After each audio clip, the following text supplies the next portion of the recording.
que les bénédictions soient. Je vous souhaite la bienvenue à cette capsule aujourd'hui sur Aksharam TV International. Je vous demanderai de ne pas oublier de vous abonner et d'activer la cloche de notification et surtout de partager. Nous allons aborder aujourd'hui un thème simple mais très important. Un sujet qui est d'une importance capitale. J'estime qu'à la fin de cette vidéo, vous en arriverez à cette conclusion avec moi. Ce dont nous allons parler aujourd'hui, c'est de l'enfant intérieur. Je parle bien de l'enfant intérieur. L'enfant, c'est ce sujet en bas âge. Il peut s'agir effectivement d'un être humain, mais il y a également des animaux qui ont des enfants. Mais nous parlons aujourd'hui de l'enfant intérieur. L'enfant que chacun porte à l'intérieur de lui. Ça peut intriguer, on peut se demander, mais est-ce que moi qui suis grand comme ça, je peux avoir un enfant à l'intérieur de moi? De toute façon, nous aimons bien être appelés bébés. Quand notre copine ou notre femme nous appelle bébé, on l'aime bien. On dit d'ailleurs que tout homme, petit H, est un gros bébé. Et je pense que les femmes aussi sont également de gros bébés. Et on aime bien être traité ainsi, ça nous fait plaisir. De façon générale également, lorsqu'une femme ou un homme n'arrive pas à avoir un bébé, que ce n'est pas leur choix de ne pas avoir un bébé, lorsque c'est dans certaines circonstances de la vie, il arrive qu'on n'arrive pas à avoir des enfants pour diverses raisons, médicales ou non médicales, spirituelles ou non spirituelles, cela devient une préoccupation. On connaît des foyers dans lesquels le drame survient juste à cause du manque de ce quelque chose, ce bébé. On dit d'ailleurs que lorsque le bébé apparaît, c'est une joie. Lorsque l'enfant apparaît, c'est une joie, non seulement pour le couple, mais également pour toutes les deux familles qui sont ainsi réunies, ou toutes les familles qui sont ainsi réunies. Nous voyons donc l'importance de l'enfant dans la société de façon générale déjà. Et lorsque vous avez un enfant, l'enfant vous fait changer de statut. On ne vous appelle plus un simple individu, on ne commence pas à vous appeler papa, tel enfant. Vous changez de statut, l'enfant vous fait grandir. Dans la société, on vous respecte. Et plus tard, lorsque vous allez sortir avec cet enfant, c'est avec fierté que vous tiendrez ses bras. Lorsque vous allez grandir ou peut-être vieillir, c'est cet enfant qui vous portera. C'est cet enfant qui vous fera un certain nombre de choses. Donc l'enfant est quelque chose d'important. Ça a une certaine importance dans la société déjà. Mais nous en parlons aujourd'hui sur le plan spirituel. Sur le plan spirituel, nous ne parlons pas de l'enfant physique. L'enfant physique, oui, c'est le petit qui est là, qui est devant nous, qui n'a peut-être pas un certain nombre de défenses, qui n'a peut-être pas certaines capacités. C'est cet enfant qui est toujours en joie, que nous voyons, qui s'amuse tout le temps, qui ne connaît pas grand-chose. Cet enfant pratiquement innocent. Mais nous en parlons aujourd'hui sur le plan spirituel. En vérité, nous sommes toujours des enfants. Nous avons toujours cette enfance en nous. Je vais quand même nous poser une question. Si dans l'englobant tout, dans le tout qui est ici et maintenant, le passé, le présent et le futur se déroulent ici et maintenant, votre enfance, telle que vous l'avez vécue, elle est allée où? Vous qui m'écoutez en ce moment, qui me voyez en ce moment, lorsque vous étiez enfant, vos joies, vos bonheurs que vous avez sentis et que vous avez semblé perdre par la suite à cause des soucis de votre âge d'adulte, cet enfant-là est passé où? Où peut-il aller? Sinon, dans l'instant présent, il est toujours là. Donc cet enfant est toujours en vous.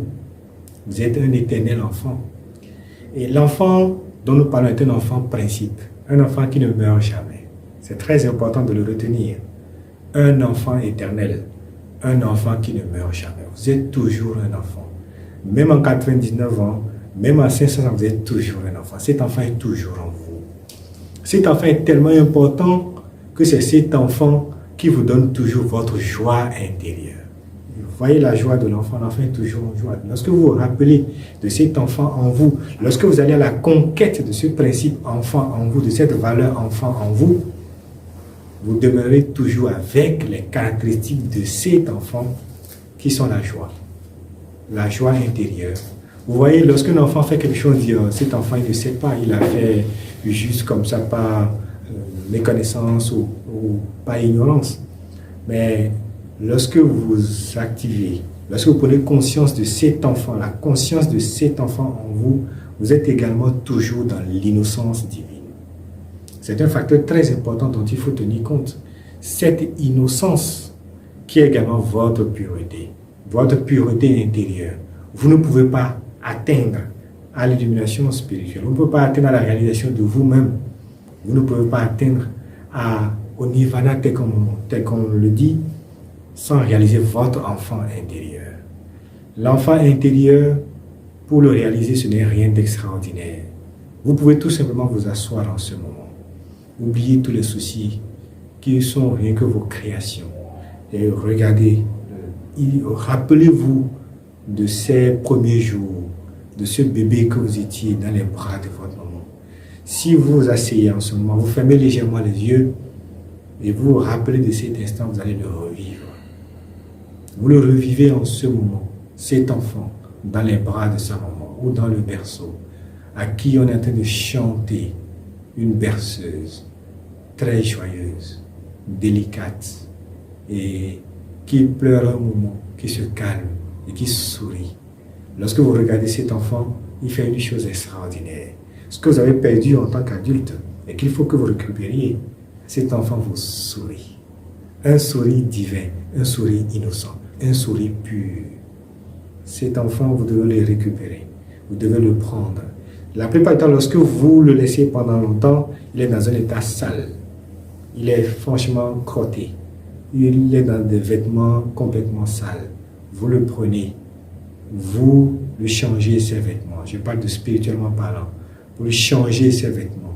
Vous l'habillez à nouveau.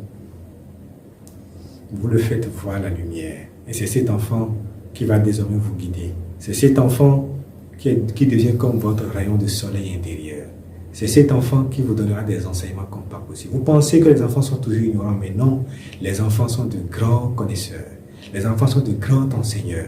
Combien de fois un monsieur, père de famille, qui a des difficultés dans le boulot, à son travail, ne rentre pas parfois et pose le sujet de façon innocente à ses enfants et demande à son enfant, qu'est-ce que toi tu aurais pu faire dans ce temps?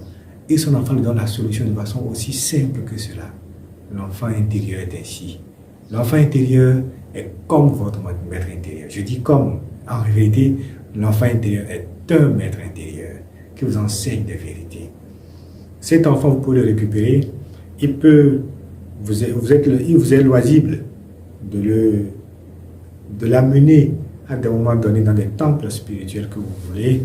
Le garder là pendant un certain temps. Il apprend, il développe des connaissances, des attitudes à nouveau qui pourra vous restituer. Cet enfant est un grand enseignant. Je vous prie donc de récupérer votre enfant intérieur. C'est fondamental. Si vous aimez les enfants, surtout ceux qui essaient de prendre soin des enfants, vous êtes obligés de récupérer cet enfant intérieur. Comment vous pouvez perdre votre enfant intérieur, devenir aussi rigueux, aussi moins délicat et vouloir prendre soin des enfants? Vous voyez pourquoi certaines personnes qui luttent dans les orphelinats pour prendre soin des enfants, certaines personnes qui luttent dans des services de pédiatrie ou de je ne sais pas quoi, ces gens n'arrivent parfois pas à trouver de solution parce qu'ils n'ont pas véritablement trouvé leur enfant intérieur. Lorsque vous n'arrivez pas à trouver cette innocence, cette pureté en vous, si vous n'arrivez pas à trouver cette joie, ce sourire en vous, comment pouvez-vous prendre soin d'un enfant? L'enfant vous regarde et sourit parce qu'il sait qu'en fait celui-là ne peut rien faire de vraiment important pour lui. Mais il n'a pas le choix, il se laisse faire. J'espère qu'à partir d'aujourd'hui, vous allez mieux entretenir votre enfant intérieur. Que vous allez vous réveiller ce matin, tous les matins, avec donc le sourire d'un enfant et garder ce sourire avec vous pendant toute la journée. tenez la main de votre enfant chaque fois que vous allez vous promener. Votre enfant intérieur, même si vous tenez la main de votre enfant physique, sachez que vous donnez la main de votre enfant intérieur. Que la joie que vous avez lorsque vous êtes un enfant, lorsque vous avez un enfant, lorsque vous désirez un enfant, que cette joie vous accompagne dans cette quête, que vous puissiez trouver votre enfant intérieur. Un pas important sur le chemin spirituel, un pas important sur le chemin de la libération. Je vous remercie d'avoir suivi cette vidéo et je le récapitule encore. L'enfant intérieur, c'est votre compagnon sûr. Que les bénédictions soient.